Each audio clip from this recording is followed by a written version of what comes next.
work. Right. Boy, I'm gonna tell you. Listen for me on the radio. I seen some bad days. Days I didn't eat, nights I didn't sleep. It was bad back in my days. It was that way from on up until about 30, 31 or 32. It started getting a little better. Yeah. But from 31, 32 on back to 1900, it was bad. It was bad. Yeah, you were born in 1919, right? Yeah. My daddy would come out of World War I, that first war in the United States in 1918. And I was born in 1919. I was here after the first war in the United States. Yeah.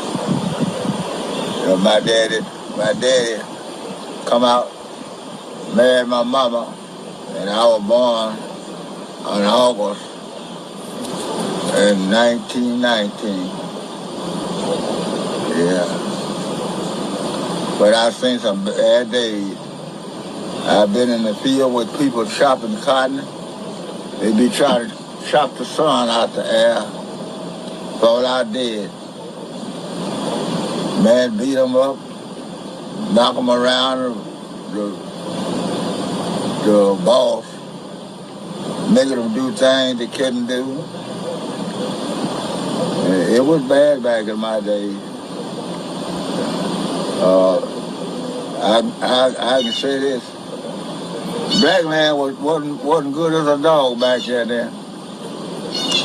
The white folks saw more the dog than did a nigga back then.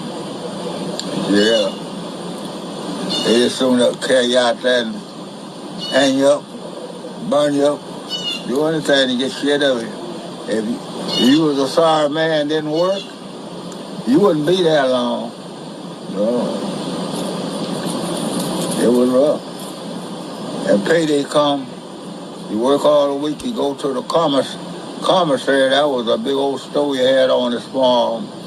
You go to the commissary and they give you that doodle book. A little old book. It looked like a lot of folks used to keep things in with 50 cents, quarter, $1. You didn't get no money. You got that called that doodle book. And you spend that doodle book. And you couldn't spend it nowhere but on his farm. So he was getting you all the way around. But I'll come up in them days. Yeah. I remember time they tied my daddy to a big old tree sitting over on the edge of the woods. It come up a storm. And before that storm, they tied him to the tree over there in the woods, side of the woods. Left him there all that day and all that night. And finally his son, the boss man's son, come over there and take his pocket knife and cut daddy loose from the tree. And his son raised sand with his daddy about it. But it didn't make him no better. But if it don't be for his son, they probably left my dad out there until he died.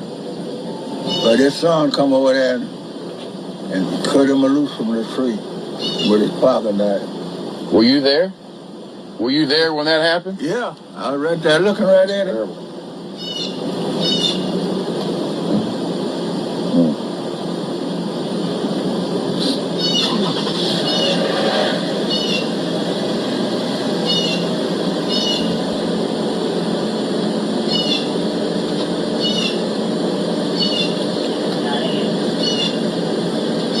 Mr. George, if it makes you feel any better, you got people all across the world that love you and looking forward to celebrating with you tomorrow, even though they may not be here. Celebrate your 100th birthday. Yeah. I'm so sorry you went through what you went through with your family, but tomorrow's going to be a big day for you, and tomorrow's going to be all about you. I didn't think I'd make it this far. I didn't think I'd make it, but I work hard. I work all day long, sometimes half of the night, sometimes all night long.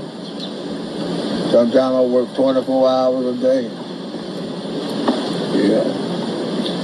You still work hard, Mr. George. Oh, yeah. You're still at it. Sit down, drive that old truck around, pick up a little junk here and there, get me a little extra money. I don't sit down and wait for nobody to just do nothing, everything for me. Probably why you're still around. If you had one piece of advice for someone that could even come close to living 100 years old, what would it be? Tend to your business, leave the other man's business alone. Whatsoever you go by yourself. Whatsoever you do, try to do it by yourself. And stay away from a crowd. Because in that crowd, there's going to be something going on before it's break up.